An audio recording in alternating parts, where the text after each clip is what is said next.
Hi friends, எல்லாருக்கும் வணக்கம்.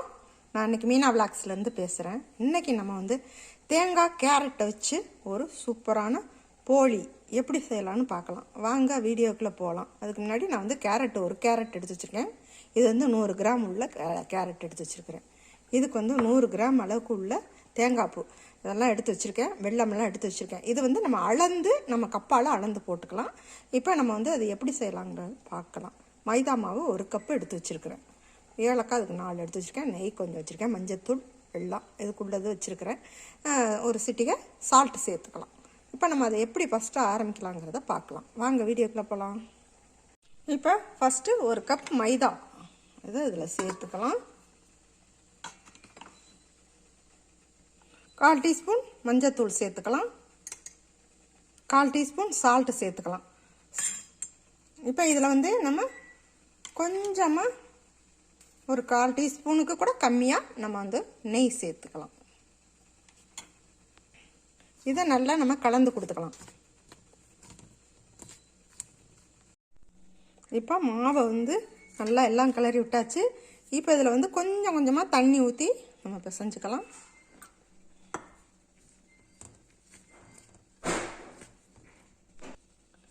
இப்போ நல்லா இப்படி பிசைஞ்சுக்கலாம். தண்ணி இதுக்கு போதும். இந்த அளவுக்கு இப்போ இதை நல்லா பிசைஞ்சுக்கலாம். இந்த மாதிரி நல்லா அமுத்தி நல்லா சாஃப்டாக பிசையணும். திருப்பி திருப்பி போட்டு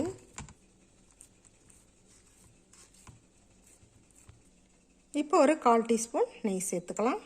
நெய் சேர்த்துக்கலாம், இல்லைன்னா ஆயில் சேர்த்துக்கலாம். ரீஃபைண்ட் ஆயில் அது சேர்த்துக்கலாம். நான் நெய் சேர்த்துருக்கேன். நல்லா வாசனை டேஸ்ட் நல்லாயிருக்கும். இது சாஃப்ட் கொடுக்கும் நெய் சேர்த்தோம்னா. இப்போ அது நல்லா பிசைஞ்சாச்சு. இங்கே பாருங்கள், அப்படி அமுங்கணும் அப்படியே சாஃப்டாக. இப்போ இது இப்படியே இருக்கட்டும். நம்ம மூடி வச்சிடலாம். நமக்கு உங்களுக்கு நெய் சேர்த்ததுனால மேலே எண்ணெய் தடவ வேண்டியதில்லை. நல்லா ஆயில் தன்மை இருக்கும். இப்போ நம்ம அதை அப்படியே வச்சிடலாம், மூடி வச்சிடலாம். ஒரு 3/4 மணி நேரம் அது ஊறட்டும். அதுக்கப்புறம் இது பண்ணிக்கலாம். அதுக்குள்ளே நம்ம மற்றதை சேர்க்கலாம். தேங்காய் இதெல்லாம் நம்ம அந்த பூர்ணமெல்லாம் ரெடி பண்ணலாம். 3/4 கப்பு தேங்காய் பூ, நம்ம எந்த கப்பால் மாவு எடுத்தோமோ அதால் 3/4 கப்பு தேங்காய் பூவை ட்ரையாக வதக்கணும்.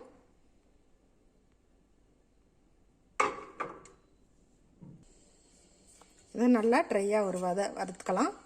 கருகிராமல் வறுக்கணும். நம்ம எதுவும் ஊற்ற வேண்டாம். நெய்யோ ஆயிலோ சேர்க்க வேண்டாம்.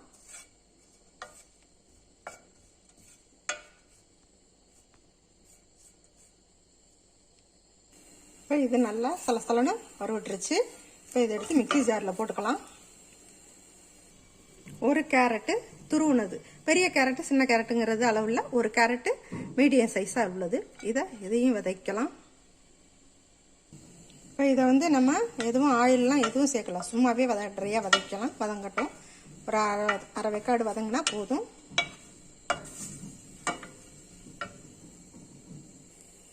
இப்போ இது போதும், வதங்கினது போதும். அரை வதங்கினா போதும். ஆஃப் பண்ணிடலாம்.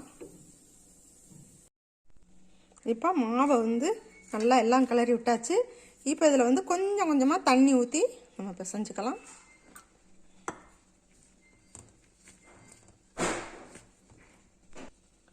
இப்போ நல்லா இப்படி பிசைஞ்சுக்கலாம்.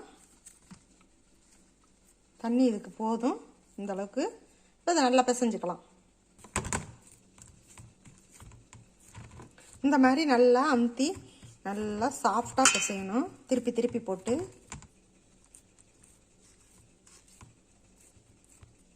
இப்போ ஒரு 1/4 டீஸ்பூன் நெய் சேர்த்துக்கலாம்.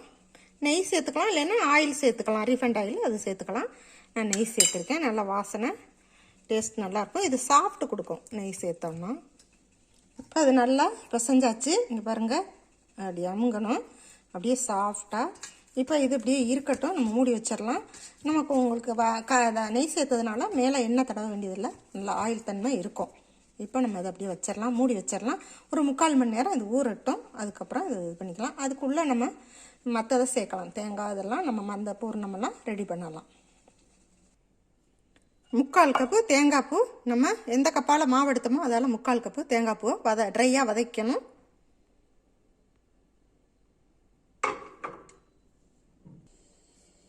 இது நல்லா ட்ரையாக ஒரு வறுத்துக்கலாம்.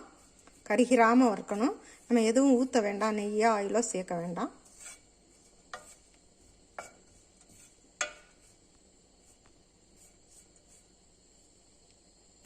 இப்போ இது நல்லா சலசலன்னு வறுவிட்டுருச்சு. இப்போ இதை எடுத்து மிக்ஸி ஜாரில் போட்டுக்கலாம். ஒரு கேரட்டு துருவுனது, பெரிய கேரட்டு சின்ன கேரட்டுங்கிறது அளவில் ஒரு கேரட்டு மீடியம் சைஸாக உள்ளது. இதையும் விதைக்கலாம். இப்போ இதை வந்து நம்ம எதுவும் ஆயிலெலாம் எதுவும் சேர்க்கலாம், சும்மாவே ட்ரையாக வதக்கலாம். வதங்கட்டும். ஒரு அரை வெக்காடு வதங்கினா போதும்.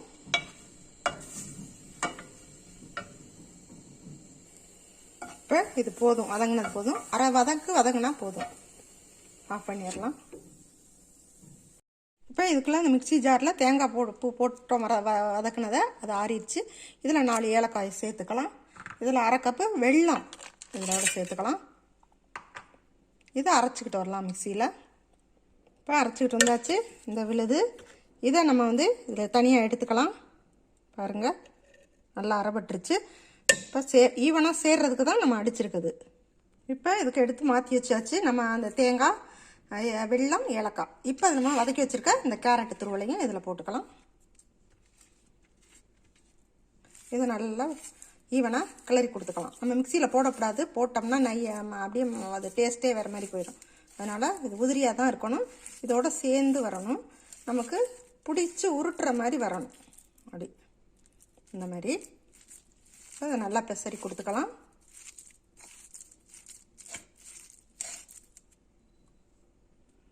இப்போ நம்ம நல்லா பெசரி வச்சாச்சு. உருண்டை பிடிக்கிற மாதிரி வரணும். உங்களுக்கு மாவு ஒரு வேளை இலக்கமாக தெரிஞ்சிச்சுன்னு சொன்னால் பச்சரிசி மாவு, அது கொஞ்சம் இலக்கம் கெட்டியாக வர்றதுக்கு கொஞ்சம் பச்சரிசி மாவு வேணால் போட்டு பெசரிக்கங்க. அது ஒன்றும் ஆகாது. கரெக்டாக நம்ம செய்யணும், அவ்வளோதான். இது இப்போ நம்ம இந்த அளவுக்கு பிடிக்கிற மாதிரி இருந்தால் போதும். அப்படி உங்களுக்கு லூஸாக இருக்க மாதிரி இருந்தால் பச்சரிசி மாவு சேர்த்துக்கோங்க வேணுங்கிற அளவுக்கு. இப்போ இது இருக்கட்டும். இப்போ நம்ம இதை மூடி வச்சிடலாம். மற்றதை நம்ம எப்படி செய்யலாங்கிறத அப்புறம் பார்ப்போம். இப்போ வந்து நம்ம ஒரு பிளாஸ்டிக் கவர், இந்த மாதிரி ஒரு பிளாஸ்டிக் கவர் எடுத்துக்கலாம். மெல்லிசான கவரில் எடுத்து நம்ம கொஞ்சமாக இதில் ஆயில் தடவிக்கலாம். இந்த இதில் ஆயில் இருக்குது, இதை தொட்டு நம்ம தடவிக்கலாம். எல்லா பக்கமும் படுற மாதிரி தடவிக்கலாம். இந்த மாதிரி பாலித்தீன் கவர் எடுத்துக்கிட்டிங்கன்னா ஈஸியாக இருக்கும். இல்லை இலையில கூட நீங்கள் இது பண்ணலாம். இலை கிடைக்காத நேரத்தில் நம்ம இந்த மாதிரி கவரில் வச்சு நம்ம தட்டிக்கலாம் மாவை. இப்போ மாவு நல்லா ஊறிடுச்சு. இப்போ நல்லா சாஃப்டாக இருக்குது பாருங்கள். இந்த மாதிரி இருக்கணும் மாவு. இப்படி எடுத்தோன்னா அப்படி வரணும். இந்த மாதிரி வந்தால் தான் நம்ம மாவு தட்டுறதுக்கு நல்லாயிருக்கும் ஈஸியாக. இப்போ இந்த மாதிரி எடுத்துக்கலாம். இது உள்ளது நம்ம அந்த பூர்ணா ரெடி பண்ணி வச்சுருக்குறோம். இப்போ இந்த மாவை லேசாக ஆயில் தடவி வச்சுருக்கேன் இந்த பாலித்தீன் கவரில். இதில் நம்ம தட்டிக்கலாம். இப்போ இந்த மாவை இதில் வச்சுக்கலாம். இப்போ இப்படி வச்சுக்கிட்டு ரொம்ப பரப்ப வேண்டாம், இந்த அளவுக்கு இருந்தால் போதும். இப்போ இதில் ஒரு ஸ்பூன் அந்த பூர்ணத்தை வச்சுக்கலாம். வச்சுக்கிட்டு நம்ம இதை இப்படி எடுத்து மடித்து விட்டுக்கணும்.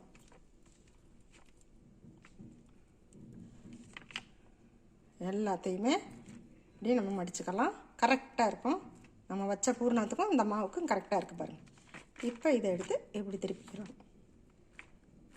இப்படியே நம்ம முடிஞ்ச அளவுக்கு எவ்வளோ மெலிசாக வேணுமோ, எவ்வளோ கனமாக தின்னாக வேணுமோ நம்ம அந்த மாதிரி நம்ம தட்டிக்கலாம். ஒன்றும் பிரச்சனை இல்லை. நல்லா சாஃப்டாக இருக்கும். இப்படி தட்டிக்கலாம்.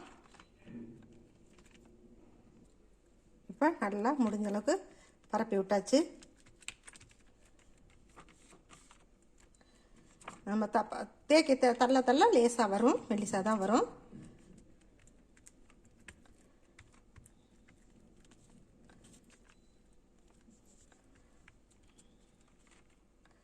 போதும்.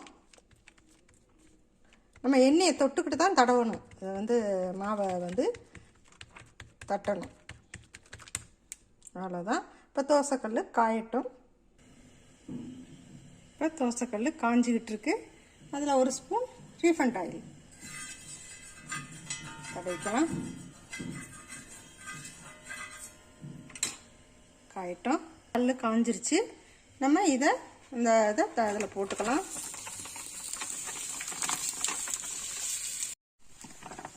இப்போ இது வச்சாச்சு. இது வேகட்டும். இது மேலே கொஞ்சமாக ஆயில் சேர்த்துக்கலாம். அடுப்பு சிம்லே இருக்கட்டும். சீக்கிரமாக இதாகும், உப்பாகும்.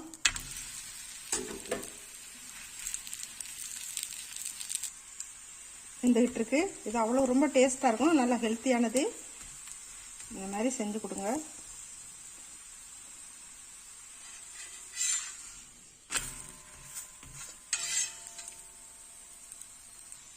இதை எடுத்துக்கலாம்.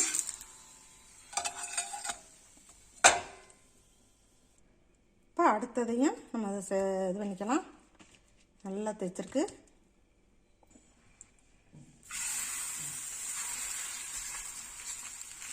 வேகட்டும். இப்போ இதுக்கு கொஞ்சம் ஆயில் போட்டு திருப்பி விட்டுக்கலாம். திருப்பி விட்டாச்சு. வேகட்டும். நல்லா வெந்துருச்சு. இப்போ இதை எடுத்துக்கலாம்.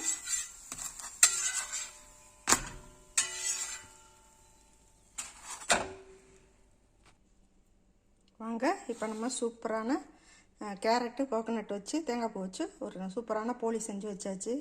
நீங்களும் இதே மாதிரி செஞ்சு பாருங்கள். உங்கள் ஃப்ரெண்ட்ஸுக்கெல்லாம் ஷேர் பண்ணுங்கள். மறக்காமல் சப்ஸ்கிரைப் பண்ணுங்கள். பக்கத்தில் இருக்க பெல் ஐக்கானை கிளிக் பண்ணுங்கள். ஓகே, பாய்.